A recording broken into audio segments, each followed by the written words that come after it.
शहर में रहने वाली रिया की शादी गांव के रहने वाले प्रेम से होती है। उसके ससुराल में सास कोकिला, ससुर सतीश और ननंद ज्योति भी होती है। बाप रे, यहाँ तो बेहिसाब ठंड है। मुझसे तो बिल्कुल भी बर्दाश्त नहीं हो रही। भाभी, अब आपको यहाँ पर रहना है तो इन सब की आपको आदत डालनी पड़ेगी। वैसे आपको पता है ना, हमारे गांव में रात में घर पर कोई नहीं रुकता। सबके सब छत पर जाकर सोते हैं। क्या? भला इतनी ठंड में छत पर जाकर कोई कैसे सो सकता है? अब तो सबको आदत ही हो गई है। शुरुआत में आपको थोड़ी दिक्कत जरूर होगी, लेकिन वक्त के साथ साथ आपको भी इसकी आदत हो जाएगी। देखना आप। ओह नो, मुझे ऐसा क्यों लग रहा है कि प्रेम के साथ शादी करके मैंने बहुत ही गलत फैसला लिया है। इससे अच्छा तो मैं कुंवारी ही रह लेती। लेकिन कोई बात नहीं, वो प्रेम की खातिर उसकी प्रेमिका ये भी सह लेगी। ये हुई ना बात। लेकिन ज्योति, सारा गांव ठंड के मौसम में रात को छत पर भला क्यों सोता है? आखिर सबकी ऐसी क्या मजबूरी है? क्योंकि रात में हमारे गांव में ठंड वाली चुड़ैल घूमती है। ठंड वाली चुड़ैल? हाँ भाभी, कई सालों पहले गांव में एक लालची औरत रहती थी। उसका इस दुनिया में कोई नहीं था। उसके अपने परिवार ने उसे बेघर कर दिया क्योंकि वो स्वभाव से बुरी और लालची थी। फिर एक रोज जब ठंड में वो मर गई थी, तब उसने मदद के लिए एक गुहार लगाई। लेकिन उसके बुरे स्वभाव के चलते किसी ने भी उसे नहीं बचाया, जिस कारण ठंड में तड़प तड़प कर उसकी मौत हो गई। और इस वजह से वो रात में किसी को भी घर के अंदर शांति से सोने ही नहीं देती और वो सबको छत पर सोने का आदेश देती है। कुछ भी, ये सब तो एक बकवास है। उतने में वहां पर कोकिला आ जाती है। बकवास नहीं, ये हकीकत है। अगर रात में उस चुड़ैल को घर में कोई दिख गया तो वो उसे अपने साथ लेकर जाती है। क्या? हाँ, ऐसे ना जाने कितने सारे लोग गायब हुए हैं जिन्होंने घर में रहने की गलती की थी। और इतना ही नहीं, गांव में सभी अपना सारा कीमती सामान कहीं और छुपा कर रखते हैं। कहते हैं कि चुड़ैल सारा कीमती सामान चुरा कर लेकर जाती है। इसलिए हमने अपने सारे सोने और चांदी छुपा कर रखे हैं। आप भी वही कीजिए भाभी। अपने जेवर संभाल कर रखिए। लेकिन मुझे तो ये सब फालतू की बातें लग रही है। गांव खेड़ों में अक्सर ऐसी झूठी अफवाहें तो रहती ही है, लेकिन इसमें कोई सच्चाई नहीं होती। मुझे तो ये लगता है कि शायद आप सबको कोई डरा रहा है और ये सब एक झूठ है। इसलिए मैं छत पर नहीं सोऊंगी। आने दो उस चुड़ैल को। मैं तो उसे अच्छे से सबक सिखाऊंगी। अरे ओ मेरी शेरनी बहू, तू होगी अपने शहर की शेरनी, लेकिन उस चुड़ैल के आगे सबको भीगी बिल्ली बनना ही पड़ता है। वो किसी को भी नहीं बख्शती, सबको लेकर जाती है। इसलिए चुपचाप हमारी बात मान और हमारे साथ छत पर ही सोना। हाँ भाभी, हम आपके लिए सारी सुविधा कर देंगे। ऊपर हीटर, आलो, 2-3 कंबल, जो चाहिए वो सब लगा दिया जाएगा। लेकिन रात के समय आप छत से नीचे बिल्कुल मत आना। भूल कर भी ये भूल मत करना भाभी, वरना बहुत गलत होगा। रिया को अपने सासुर ननंद द्वारा बताई गई कहानी पर विश्वास हो ही नहीं पाता। फिर रात में वो छत पर सोने जाती है, लेकिन 2-3 कंबल ओढ़ने के बाद भी उसे बहुत ठंड लगती है और वो कपकपाने लगती है। देखो ना प्रेम, मुझे बहुत ठंड लग रही है। प्लीज घर के अंदर चलो ना मेरे साथ। ये भूत वगैरह कुछ भी नहीं होता यार। ये सब तो एक अंधविश्वास है। देखना, अगर हम रात भर घर के अंदर सोएंगे तो हमारे साथ कुछ भी नहीं होगा और बाद में ये बात हम सबको बताएंगे। फिर सबको हम पर विश्वास भी हो जाएगा कि सच में ऐसा कुछ भी नहीं होता और ये सब तो बस अफवाहें हैं। नहीं रिया, माफ करना मुझे, लेकिन हमें यही सोना होगा। मैं तुम्हारी बात समझ सकता हूँ। हमें एक रात घर पर सोकर देखना चाहिए। इससे पता चल जाएगा कि चुड़ैल सच में आती भी है या नहीं। लेकिन ये काम जितना आसान लग रहा है, उतना ही जोखिम भरा भी है। क्या पता अगर चुड़ैल सच में आ जाए और हमें अपने साथ लेकर चली जाए, तब क्या करेंगे हम? हे भगवान, क्या तुम भी प्रेम? देखो रिया, मैं हूं ना यहाँ पर। चाहो तो मैं एक और हीटर का भी बंदोबस्त कर देता हूँ, या फिर यहाँ पर एक तंबू बांध देता हूँ। तुम्हें जो चाहिए वो बताओ, मैं वो सब करूंगा तुम्हारे लिए। लेकिन हम घर पर नहीं सो सकते। रिया को बहुत तकलीफ होती है, लेकिन वो ये सब कुछ चुपचाप सहन कर लेती है। पर एक हफ्ते के बाद उसकी तबीयत बहुत खराब हो जाती है। अरे प्रेम बेटा, बहू को तो बहुत ही तेज बुखार आया है। इतनी रात गए हम इसे अस्पताल कैसे लेकर जाएंगे? अगर हम नीचे उतरे तो कहीं उस चुड़ैल की चपेट में ना आ जाए। अरे नहीं नहीं, नीचे जाने की कोई जरूरत नहीं है।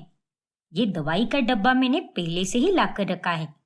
इसे दवाई खिला दो और सर पर ठंडी पट्टी रख दो, और ये हीटर हमारी तरफ घुमा दो। पर माँ जी, इन सब से अच्छा तो आप मुझे डॉक्टर के पास ही लेकर जाती ना। बस रात के 9 ही तो बज रहे हैं। आधे घंटे की दूरी पर ही गांव के बाहर का रास्ता है, और वहां पर एक बहुत ही बड़ा हॉस्पिटल है। प्लीज माँ जी, मुझे डॉक्टर के पास लेकर जाइए। देख बहू, मैं समझ सकती हूँ कि तुझ पर क्या बीत रही है, लेकिन मुझे माफ कर दे बेटा। इस समय हम तुझे अस्पताल नहीं लेकर जा सकते। थोड़ा और सहन कर ले बेटा। ये रात यूं कट जाएगी, फिर सुबह होते ही सबसे पहले हम तुझे अस्पताल लेकर जाएंगे। और अगर रात भर में मुझे कुछ हो गया तो तब आप मेरे घर वालों को क्या जवाब दोगे? ऐसा नहीं कहते बेटा, सब अच्छा ही होगा। मैं तो ईश्वर से यही प्रार्थना करती हूँ कि तू सुबह तक एकदम ठीक हो जाए और तुझे अस्पताल लेकर जाने की नौबत ही ना आए। जैसे तैसे रिया रात भर सहन कर लेती है, और फिर अगली सुबह उसे अस्पताल लेकर जाया जाता है। अब धीरे धीरे गांव में रहना उसके लिए बहुत ही ज्यादा मुश्किल होने लगता है। चलो प्रेम, हम शहर चलते हैं। यहाँ गांव में मुझसे रहा ही नहीं जा रहा। अगर इतनी ठंड में मैं ऐसे ही छत पर सोती रही तो एक दिन मेरी मौत ही आ जाएगी। अरे शुभ शुभ बोलो बाबा। हाँ तो क्या गलत कहा मैंने? सच्ची तो कह रही हूँ। पता नहीं सब उस चुड़ैल से क्यों बच रहे हैं। अपनी जान बचाने के लिए ही ना। हाँ रिया, तो फिर वो सब अपनी जान दांव पर लगा ही क्यों रहे हैं? इतनी कड़ाके की ठंड में छत पर सोकर। अरे ऐसे भी मरना है और वैसे भी मरना है, तो घर के अंदर रहकर ही मरो ना। देखो रिया, तुम शहर की हो, इसीलिए तुमसे ठंड बर्दाश्त नहीं होती। लेकिन गांव में रहने वाले लोगों को इस ठंड की आदत हो गई है। उन्हें इस मौसम में कोई दिक्कत नहीं होती। और अब मेरा सब कुछ यहीं पर है, तो हम शहर में कैसे जा सकते हैं? लेकिन अगर तुम कहो तो हम कुछ दिनों के लिए शहर घूम कर आ सकते हैं, लेकिन हम वहां पर रहने नहीं जा सकते। मैं घूमने की बात नहीं कर रही प्रेम। मुझे हमेशा हमेशा के लिए शहर ही जाना है। यहाँ गांव में आकर तो मेरी लाइफ की बैंड बज चुकी है। फिर ऐसे ही एक रोज रिया तय करती है कि वो चुपके से उठकर दूर से चुड़ैल को देखेगी। सभी लोग तो घोड़े बेचकर सो रहे हैं। यहाँ पर कितनी ठंड भी है, लेकिन मुझे तो यहाँ चलने में भी दिक्कत हो रही है। लेकिन अब चाहे कुछ भी हो जाए, आज तो मैं उस ठंड वाली चुड़ैल के दर्शन करके ही रहूंगी। आखिर मैं भी तो देखूं कि कौन है वो नालायक जिसकी वजह से सबके सब पागल हो चुके हैं। बाय गॉड, अगर ये कोई स्कैम निकला तो मैं उस चुड़ैल की चटनी बना दूंगी, वो भी आज के आज ही। फिर 2 मिनट के बाद रिया को सच में वो चुड़ैल दिख जाती है, और उसका वो भयानक रूप देखकर रिया बहुत डर जाती है और वो वहीं पर बेहोश हो जाती है। फिर अगली सुबह घर वाले उसे बेहोश देखकर घबरा जाते हैं और उसे होश में लाया जाता है। मुझे माफ कर दीजिए, मैंने कल रात को नीचे आने की जुर्रत की, और फिर क्या हुआ? फिर मैंने उस चुड़ैल को देख भी लिया। वो वो तो बहुत ही डरावनी थी। हे भगवान, मैंने कहा था ना आपको भाभी कि आप अगर रात में छत से नीचे उतरी तो आपके साथ बहुत गलत होगा। अब देखा उसका नतीजा, आप बेहोश हो गई। ये सब क्या है रिया? आखिर तुमने ऐसा क्यों किया? तुम्हें मैंने कितनी बार समझाया था। मुझे माफ कर दो प्रेम, मैंने सोचा कि ये सब एक झूठ है। और इसीलिए मैं दूध का दूध और पानी का पानी करने के लिए गई थी। अरे लेकिन अब तेरा ही दूध का दूध और पानी का पानी हो गया ना। कहा था मैंने, ज्यादा होशियारी मत दिखाओ। लेकिन इसने मेरी एक नहीं मानी।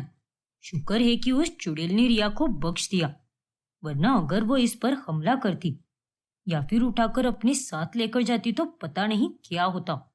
सबके सब रिया को बहुत समझाते हैं, फिर बाद में। लेकिन एक बात मुझे अभी तक समझ नहीं आई। मैंने अक्सर सुना है कि चुड़ैलों के पैर उल्टे होते हैं, लेकिन इस चुड़ैल के तो पैर सीधे ही थे। और मुझे ऐसा क्यों लगा कि उसके चेहरे पर जो छोटे छोटे घाव हैं, वो सब एक मेकअप है। क्या भाभी, आप भी? आपके साथ इतना सब हुआ और उसके बाद भी आप दिमाग पर जोर देकर इतना सोच रही हो। अब ये सब सोचना छोड़ दो, क्योंकि हमारे लिए आपकी जान बहुत कीमती है। फिर 2 दिनों के बाद अचानक से रिया का नेकलेस सेट गायब हो जाता है। अरे अब बौखलाकर क्या फायदा? कहा था ना हमने कि सारी कीमती चीजों को छुपा कर रख दे। वो चुड़ैल हमारे घर पर आती है और रात में सबका कीमती सामान लेकर जाती है। ओह नो, वो तो मेरा सबसे महंगा नेकलेस सेट था और वही चोरी हो गया। ऐसा नहीं होना चाहिए था। लेकिन एक मिनट, एक भूतिया शक्ति भला इंसानों का कीमती सामान क्यों चुराती होगी? हो ना हो, उसके पैर उल्टे ना होना, उसका यूं सामान चुराना, और तो और वो फेस पर मेकअप लगाना। मुझे तो इन सब में कुछ गड़बड़ लग रही है। गांव में किसी ने भी कहीं पर सीसीटीवी कैमरा लगाया ही नहीं है, लेकिन अब मैं लगाऊंगी और उसमें सारा सच सामने आ जाएगा। अब रिया किसी को भी पता चले बगैर घर के बाहर और गांव की गली में छोटे छोटे कैमरास लगा देती है। और फिर अगले दिन जब वो उस फुटेज को चेक करती है, तब सच्चाई देखकर उसके पैरों तले जमीन खिसक जाती है। ओह नो, ये तो एक इंसानी औरत है और इसके साथ तो 2 आदमी और आते हैं जो सारा सामान चुरा कर लेकर जाते हैं। इस फुटेज में साफ साफ सुनाई दे रहा है कि ये औरत खुद ही से कह रही है कि ये एक इंसान है और ऐसे ही इंसानों को उल्लू बनाकर एक दिन ये करोड़पति बन जाएगी। हे भगवान, बस बहुत हुआ। अब इस चोरनी का पर्दाफाश तो होकर ही रहेगा। फिर रिया वो सारे सबूत पुलिस को दे देती है, जिसके बाद वो रात में आकर उस चुड़ैल बनने का नाटक करने वाली लड़की और उसके साथ ही 2 आदमी को गिरफ्तार कर लेते हैं। नालायक औरत, तुझे शर्म नहीं आई क्या? जो तूने तुम्हारे ही गांव वालों के साथ इतना बुरा किया। अरे तेरे इसी लालच के चलते इस गांव में हर कोई इस खून जमाने वाली ठंड में छत पर सोता है और तू पीछे से आकर सबके घरों में चोरियां करके जाती है। मुझे माफ कर दो, मुझे बस पैसे कमाने थे, लेकिन कोई साधन ना होने के कारण मैंने ये रास्ता चुना।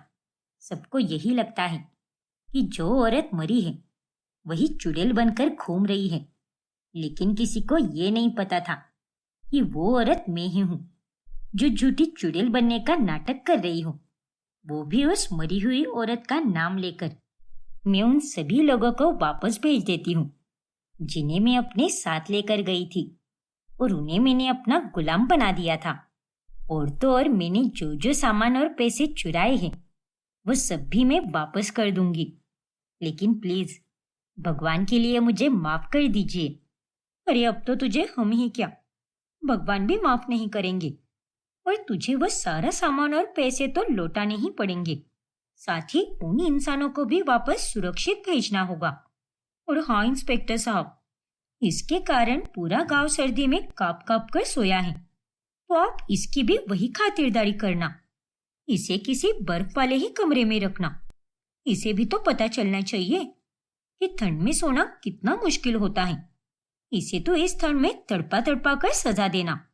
अरे नहीं नहीं, ऐसा मत कीजिए और मुझे माफ कर दीजिए इंस्पेक्टर साहब। मैं ऐसा वापस कभी नहीं करूंगी, प्लीज मुझे छोड़ दीजिए। लेकिन उसकी बात कोई नहीं सुनता और उसे जेल की सलाखों के पीछे कैद कर दिया जाता है। और पूरा गांव रिया की बहादुरी का सत्कार करता है और फिर से अपने अपने घरों में चैन से सोने लगता है। पाखी अपनी सास लतिका, ससुर सहदेव, पति तुषार और ननंद बीना के साथ रहती हैं। सहदेव और तुषार दोनों की ऑफिस शिफ्ट रात की होती है, जिस कारण पाखी को रात में 1:30 बजे गर्मा गर्म खाना बनाना पड़ता है।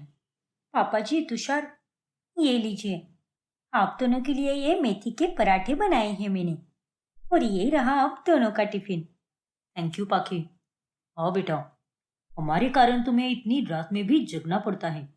उसमें क्या होता है पापा जी, आप सबकी सेवा करना तो मेरा फर्ज है ना। भाभी, मुझे भी पराठे खाने हैं, और तो और इसके साथ वो आपकी स्पेशल पुदीने की चटनी भी। प्लीज बनाकर दीजिए ना मुझे। अरे बीना बेटी, तू अभी तक जगी हुई है? अरे सोना नहीं है क्या तुझे? नहीं पापा, मैं तो हर रोज रात के 3 से 4 बजे तक जगी ही रहती हूँ। क्या? लेकिन क्यों बेटा? इतनी देर तक जागना सेहत के लिए अच्छा नहीं होता। अब मैं भी क्या करूँ पापा, दिन में मुझे बहुत नींद आती है और रात में एकदम जोशीला मूड रहता है। मेरी लाइफ की रूटीन भी आप दोनों की लाइफ जैसी ही है। बस फर्क इतना है कि आप दोनों काम पर जाते हो और मैं घर पर बैठकर टाइम पास करती रहती हूँ। पागल कहीं की, कुछ भी करती रहती है। और पाखी, इस बेवकूफ को पराठे देने की कोई जरूरत नहीं है। चल जा वीना, जाकर सो जा। अब पराठे सीधे तुझे कल सुबह ही मिलेंगे। भाभी, देखिए ना भैया को, वो मुझसे किस तरह से बात कर रहे हैं। क्या तुम भी तुषार, क्यों परेशान कर रहे हो बेचारी को?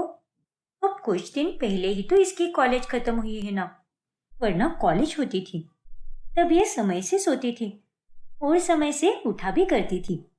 और वीना, तुम जाओ अपने कमरे में, मैं तुम्हारे लिए गर्मा गर्म पराठे बनाकर लाती हूँ।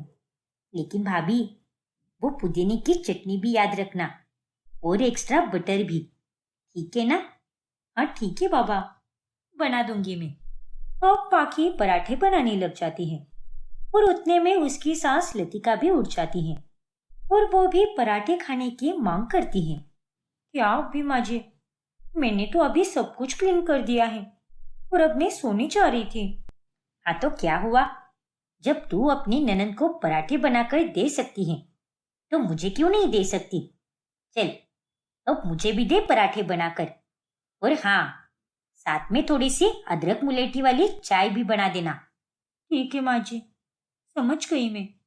इस तरह से पाखी को दोबारा पराठे बनाने पड़ते हैं और साथ में वो चाय भी बनाती हैं, जिस कारण इसी में 3 बज जाते हैं और वो केवल 3 से 4 घंटे ही सो पाती हैं।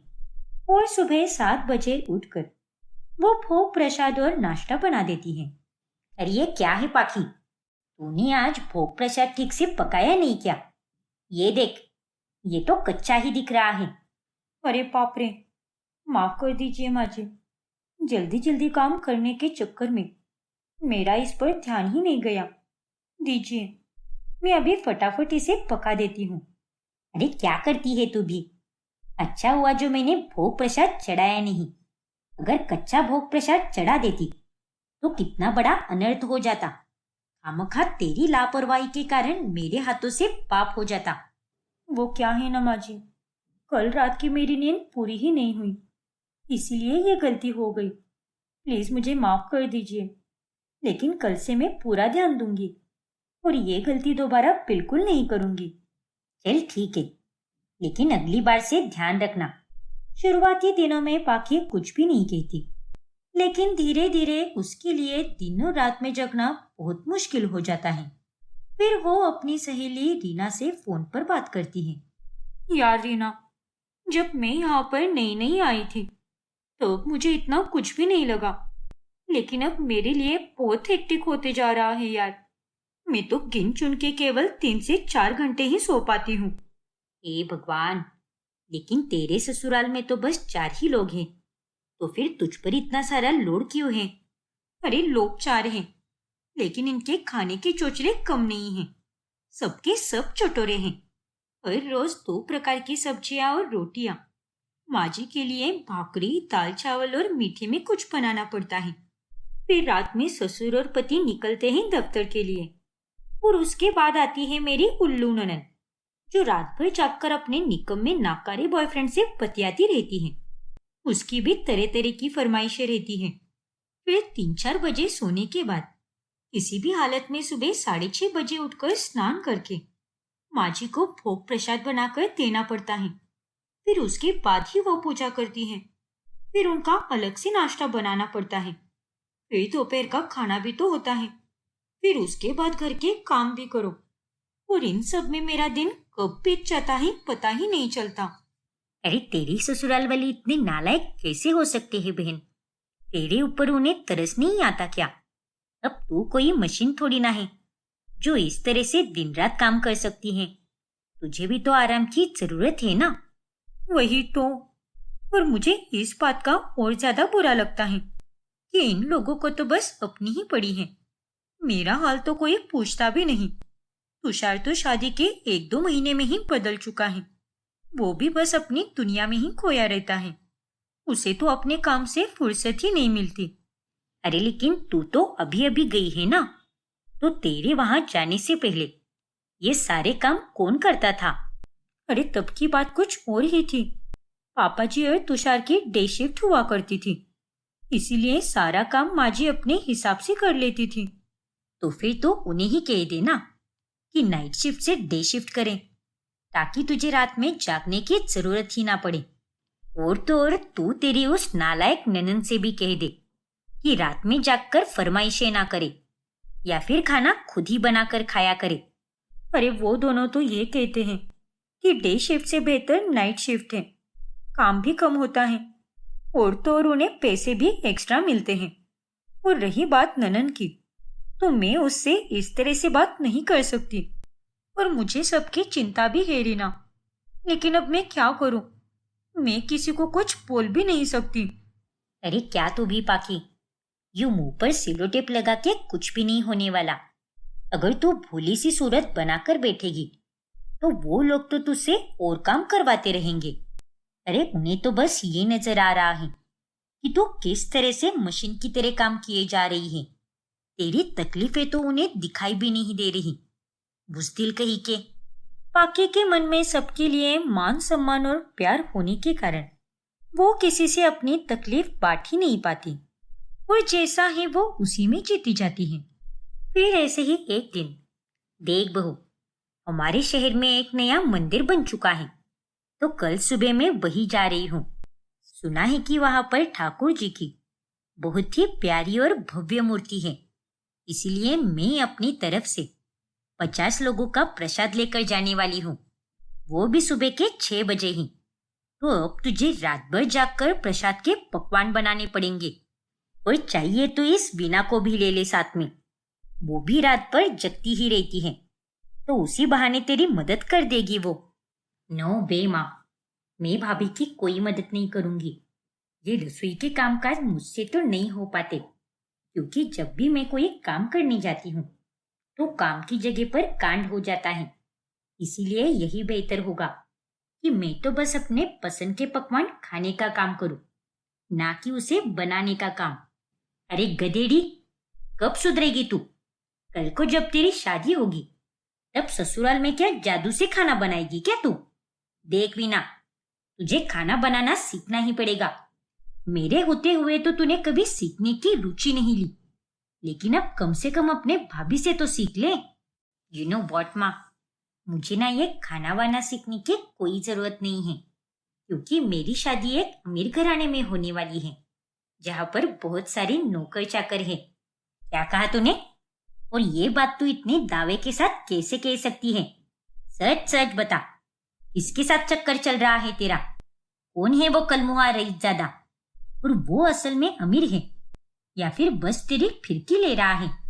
अरे क्या माँ, आप भी ऐसी बातें कर रही हो? कोई भी नहीं है मेरी लाइफ में।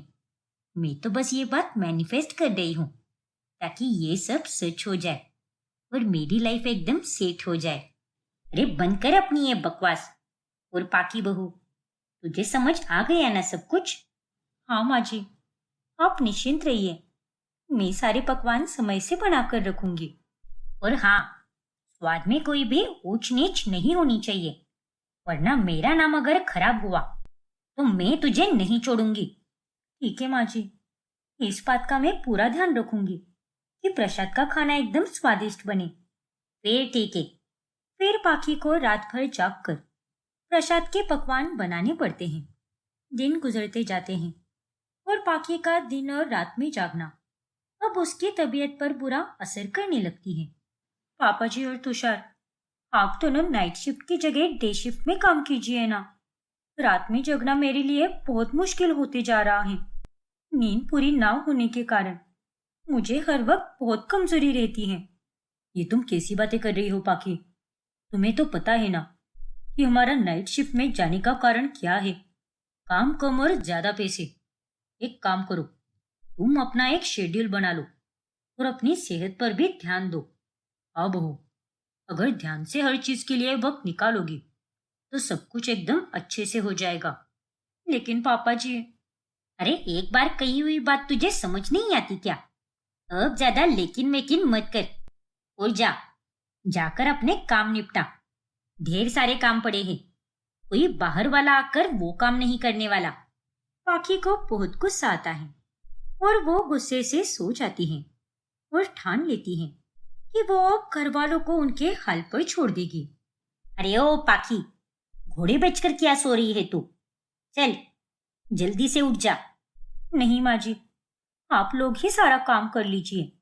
मेरी तबीयत बहुत खराब हो चुकी है, इसीलिए इतने सारे काम मुझसे तो नहीं हो पाएंगे। क्या?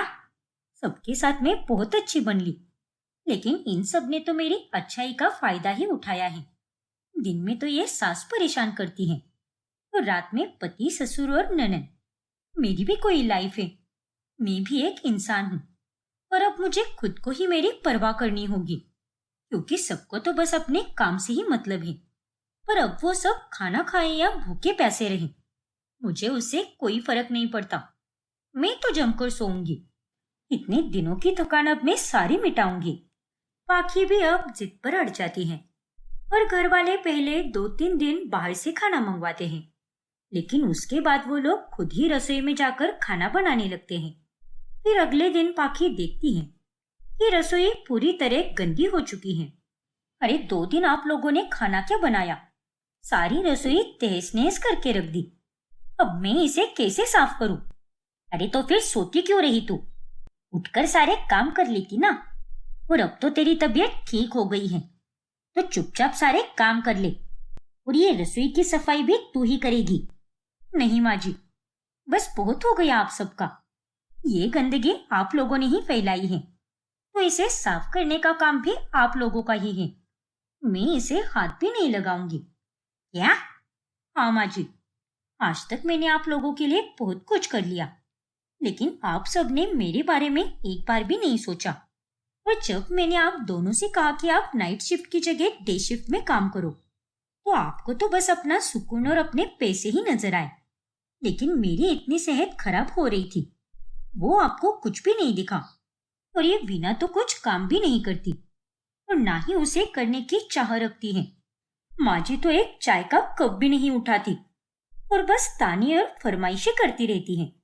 अरे मैं इस घर की बहुरानी हूँ, ना कि आप लोगों की नौकरानी। और अगर आप सबको नौकरानी चाहिए तो आप ही उसे लगवा लीजिए।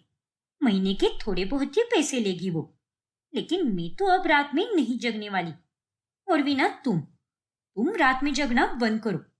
और अगर तुम्हें जगना ही है तो खुद का खाना खुद ही बना लो। और माँ जी आप तो मुझसे ये उम्मीद बिल्कुल भी मत रखिए कि मैं रात के 3 बजे सोकर 6:30 बजे उठूंगी। ये सब मुझसे बिल्कुल नहीं होने वाला। अगर इतनी सुबह आपको प्रसाद चाहिए तो आप खुद ही बना कर लीजिए।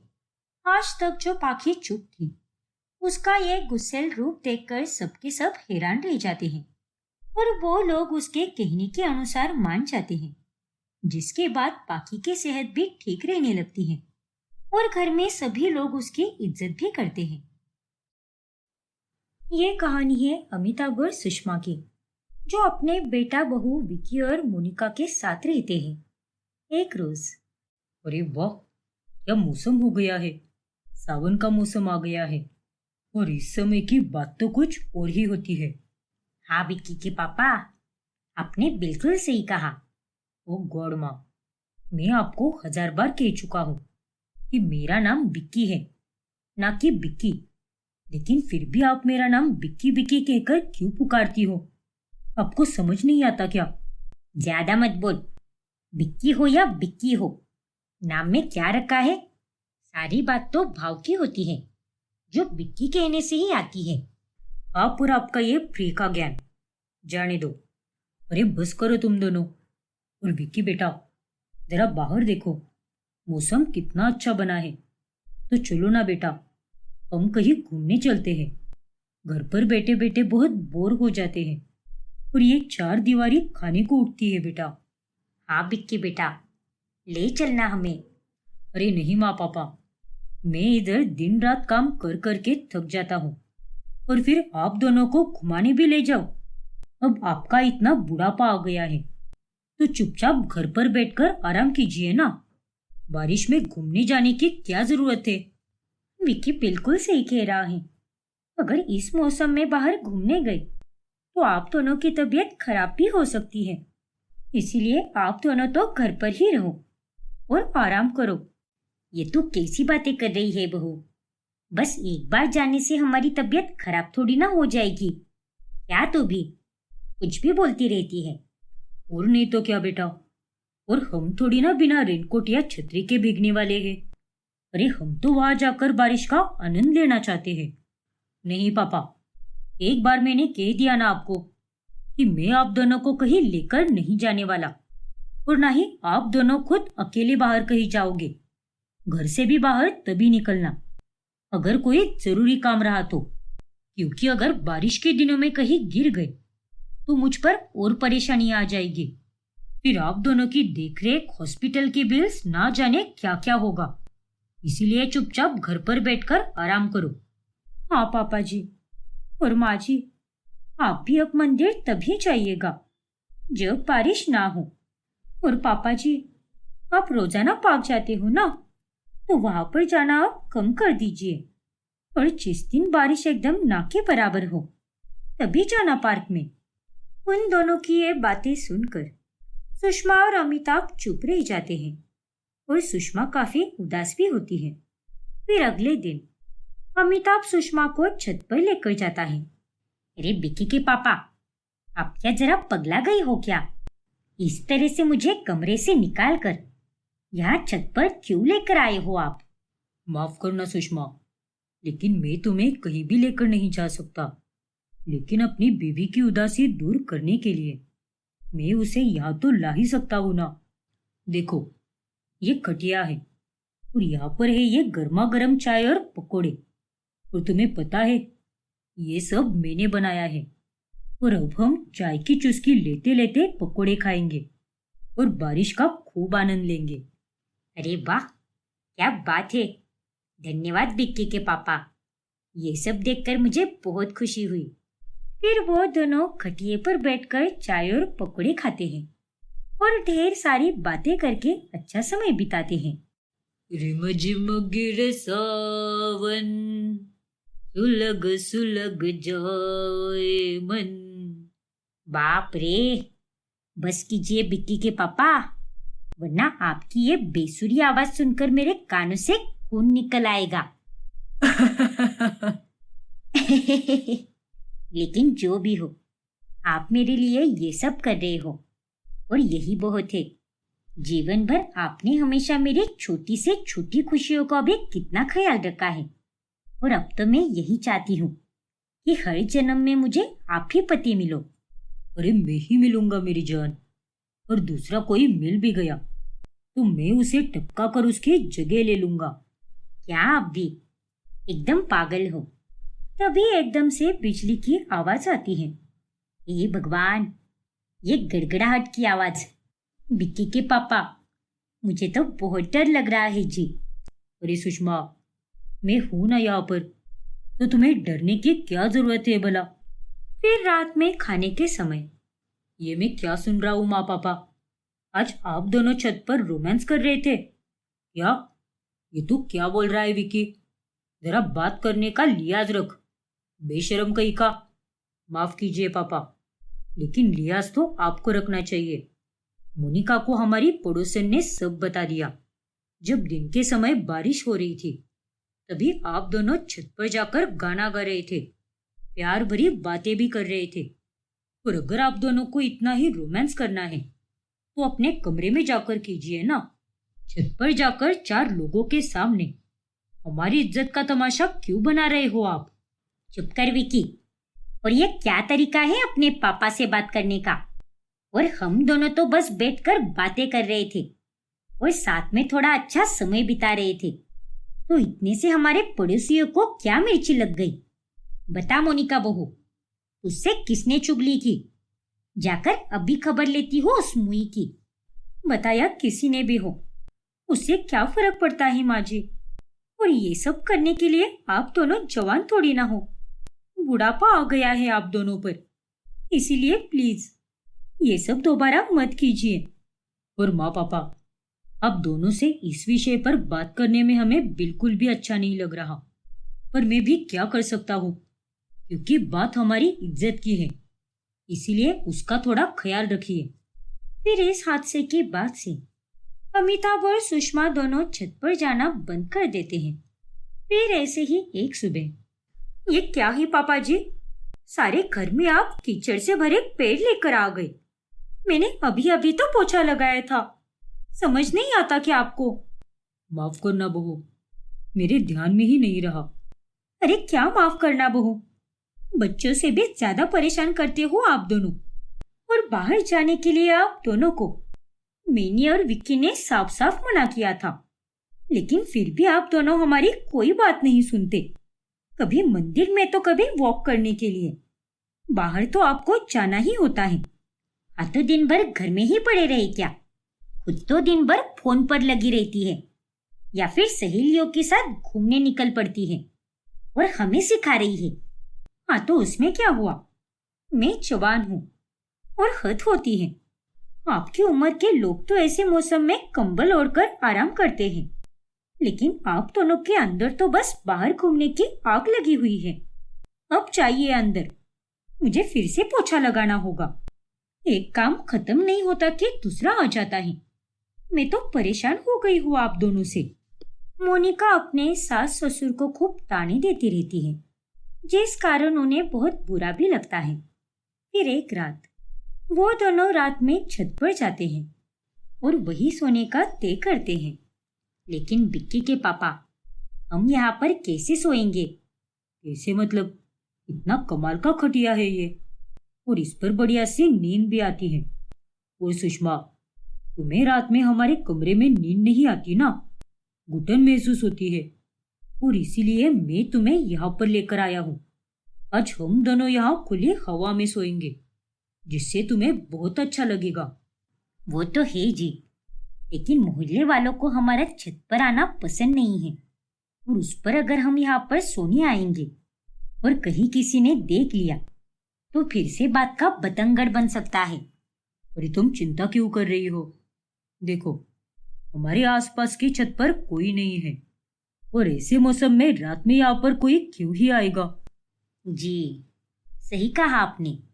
फिर वो दोनों रात में वहीं पर सो जाते हैं। फिर अगले सुबह, सच में विक्की के पापा, कल रात तो मुझे बड़ी कमाल की नींद आई। बिजली के कड़कने की आवाज भी सुनाई नहीं दी। इतनी गहरी नींद लगी थी मुझे, और घुटन तो बिल्कुल भी महसूस नहीं हुई। और आपको पता है, इतने दिनों बाद कल मैं ठीक से सो पाई हूँ। चलो अच्छा है सुषमा, यही तो मैं चाहता था। और मैं तो यही कहता हूँ कि हमें तो रोजाना ही छत पर सोना चाहिए। जी, आपने तो मेरे मुंह की बात छीन ली। मैं भी आपसे यही कहने वाली थी। बारिश में छत पर सोने का मजा ही कुछ और है, मानो किसी पहाड़ी इलाके में झरने के पास सो रहे हो। ऐसा महसूस हो रहा था मुझे। हाँ सुषमा, मुझे भी कल रात बहुत अच्छा लगा। अब वो दोनों रोजाना रात में छत पर ही सोया करते हैं, और ये देखकर विक्की और मोनिका फिर से गुस्सा हो जाते हैं। ये सब क्या चल रहा है माँ पापा? आप दोनों तो मेरी कोई बात मानने से रहे। अरे अब किसने शिकायत कर दी तुझसे? और हम किसी को परेशान कर रहे हैं क्या, या किसी के घर जाकर डाका डाल रहे हैं? अपने घर पर आराम से सो रहे हैं ना, वो भी रात के समय, ताकि कोई हमें देखकर तुम्हें कुछ भी ना कह सके और तुम्हारी इज्जत भी बरकरार रहे। रहने दो विक्की, इन्हें कुछ भी कहकर कोई फायदा नहीं है। ये हमारी कोई बात नहीं मानेंगे। चलो, मैं तैयार होती हूँ, वरना देरी हो जाएगी हमें। अरे मोनिका बहू, तू तो आज बहुत सुंदर लग रही है। वैसे तुम दोनों जा कहाँ पर रहे हो? वाह माँ जी, जाने से पहले ही आप टोक दो। अरे मैं टोक थोड़ी ना रही हूँ, बस पूछ ही तो रही हूँ ना। और एक माँ भला अपने बच्चों को क्यों ही टोकेगी? हम दोनों तो वाटरफॉल देखने जा रहे हैं। क्या बात है बेटा, तो हमें भी साथ लेकर चलना। ऐसे तुम दोनों अकेले अकेले क्यों जा रहे हो? क्योंकि वहां पर सिर्फ जवान लोग ही आएंगे। तो फिर आप दोनों का वहां पर क्या काम है? घर में बैठकर आराम करो। बाहर आओगे तो हमारी और प्रॉब्लम बढ़ा दोगे, और मौसम की वजह से आपकी तबीयत भी खराब हो सकती है। इसीलिए आप दोनों घर पर ही आराम करो। इतना कहकर वो दोनों चले जाते हैं। कोई बात नहीं सुषमा, आज रात तो हम दोनों भी छत पर बहुत मजे करेंगे। और मैंने अपने कुछ आदमियों को बुलाया है, और वो छत पर तंबू बांधेंगे। फिर उसके बाद से हम दोनों तंबू में सोया करेंगे, और उसमें तो हमें ऐसा ही महसूस होगा जैसे कि हम किसी हिल स्टेशन पर गए हैं। अरे वाह, सच में बिक्की के पापा? हाँ सुषमा। अब उस तंबू में सोने के कारण सुषमा और भी खुश हो जाती है। और इस तरह दोनों बूढ़े सास ससुर छत पर अपनी एक छोटी सी दुनिया बनाकर बारिश का आनंद उठाया करते हैं। यहाँ पर कितना अच्छा लग रहा है। जीवन भर हमने बस अपनी इच्छाओं को दबाया। हाँ, बस काम काम और काम, उसी में हमारी जिंदगी निकल गई।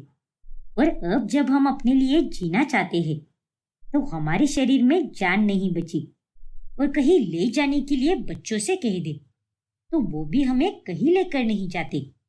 अरे कोई बात नहीं सुषमा, अगर वो हमें कहीं नहीं ले जा सकते तो हम दोनों खुश नहीं रह सकते क्या? चलो, अब हम दोनों डांस करेंगे। नहीं नहीं, अगर कोई देख लेगा तो फालतू में आफत आ जाएगी। और अगर हम दोनों डांस करेंगे तो फिर तो हमारे बेटा बहू हमें घर से बाहर ही निकाल देंगे। अरे ये घर हमारा है, ना कि उसका।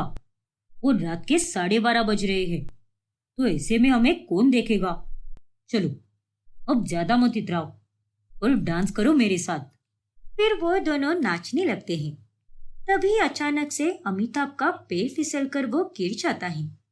फिर अगली सुबह, अरे ये क्या, आप दोनों रात में यहीं पर सोए थे? हाँ मोनिका बहू, वो दरअसल रात में। फिर सुषमा मोनिका को सब बता देती है। ओ गॉड, इतनी रात गए आप दोनों को छत पर जाने के लिए किसने बोला था? जब आपको नीचे यहाँ पर इतनी अच्छी सुविधाएं मिल रही हैं, तो ऊपर जाने की क्या जरूरत है? मैं तेरी बात समझ रही हूँ बहू, लेकिन अब क्या बोलूं मैं? रहने दीजिए, अब आप क्या ही सफाई दोगी? मैं काढ़ा बनाकर लाती हूँ। फिर थोड़ी देर बाद घर पर मनोहर आता है, जो कि अमिताभ का दोस्त होता है। अरे मनोहर अंकल, आप यहाँ पर? कैसे हो आप? अरे विक्की बेटा, मैं तो एकदम बढ़िया हूँ। वो अमिताभ का कॉल आया था और पता चला कि वो गिर गया है, और इसीलिए मैं उससे मिलने चला आया। अच्छा हुआ जो आप आ गए अंकल। अब आप ही समझाओ अपने दोस्त को। इस बुढ़ापे में उनको जवानी फूट रही है। मैं तो समझा समझा कर उन्हें थक चुका हूँ। अरे ये तुम कैसी बातें कर रहे हो विकी? मैं मानता हूँ कि वो दोनों बूढ़े हैं, लेकिन इसका मतलब ये थोड़ी ना है कि उनकी कोई इच्छाएं ही नहीं होगी। अरे इस उम्र में आकर घर पर रहकर इंसान बोर हो जाता है। उसे अपने ही घर में घुटन महसूस होने लगती है, और शरीर के थकने के कारण वो बाहर कहीं जा भी नहीं सकता। तो वो बेचारा और क्या ही करता? वो तो है अंकल, लेकिन फिर भी। अरे क्या लेकिन फिर भी? अभी देख, छत पर गिर पड़ा, इसलिए तुम दोनों को पता तो चल पाया, लेकिन वो अगर कहीं बाहर गिरता तो तुम दोनों को क्या ही पता चलता? अरे बचपन से लेकर आज तक उसने ही तुम्हें पाला और पोसा है, और अब बुढ़ापे में तुम्हारी थोड़ी तो जिम्मेदारी बनती ही है ना। देखो बेटा, मैं ये नहीं कह रहा कि तू अपने माता पिता को रोजाना घुमाने लेकर जा, लेकिन हर 10 से 15 दिनों में तू उन्हें एक बार तो घुमाने लेकर जा ही सकता है ना। जी अंकल, और इसीलिए मैं कह रहा हूँ, अभी जीवन के अंतिम पड़ाव में उन दोनों को परेशान मत करो, उन्हें तो बस खुशियां दो। अरे मैं तो बहुत भाग्यशाली हूँ जो मेरे बेटा और बहू मेरी हर खुशी का इतना ख्याल रखते हैं कि मुझे किसी तरह की कमी महसूस ही नहीं होने देते। लेकिन मुझे अमिताभ के लिए बहुत बुरा लग रहा है। उन्हें इस तरह से परेशान मत करो बेटा, क्योंकि आज जो तुम बोओगे कल वही जाकर पाओगे। मैं आपकी बात समझ गया अंकल, और आपका बहुत शुक्रिया जो आपने मेरी आंखें खोल दी। फिर विक्की ये सारी बातें मोनिका को भी बताता है, जिससे उन दोनों को काफी शर्मिंदगी होती है और वो दोनों अंत में अमिताभ और सुषमा से माफी मांगते हैं और फिर उस दिन के बाद से वो उनका अच्छे से ख्याल रखते हैं।